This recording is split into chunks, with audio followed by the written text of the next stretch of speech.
আসসালামু আলাইকুম। আমাদের আজকের প্রশ্ন, কোরআনের সবথেকে ছোট সূরার নাম কি?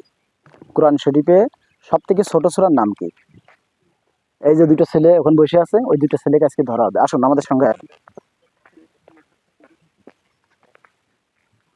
এই, ওঠো, ওঠো, ওঠো, ওঠো। কি আছে সব? এই যে পুকুরে মাছ টাছ নড়ছে এইসব দেখছি।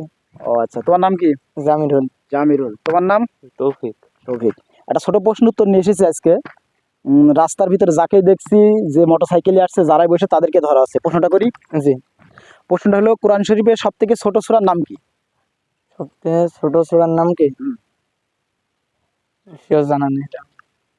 জানা নেই। কোরআন শরীফে কয়টা সূরা আছে জানা আছে? না। তাও জানা নেই। আচ্ছা, তুমি বলো কোরআন শরীফের সবথেকে ছোট সূরার নাম কি? জি, সূরা কাউসার। সূরা কাউসার। শিওর? শিওর। আচ্ছা, উত্তরটি সঠিক হয়েছে। অসংখ্য ধন্যবাদ। আমাদের আরো সুন্দর সুন্দর প্রশ্নের উত্তর পেতে আমাদের পেজের সঙ্গে থাকুন, এবং এতক্ষণ যে ভিডিওটি দেখলেন অসংখ্য ধন্যবাদ আপনাদেরকে। ভিডিওটি ভালো লেগে থাকলে একটি লাইক করবেন, কমেন্ট করবেন, আর শেয়ার করতে কিন্তু ভুলবেন না। ধন্যবাদ।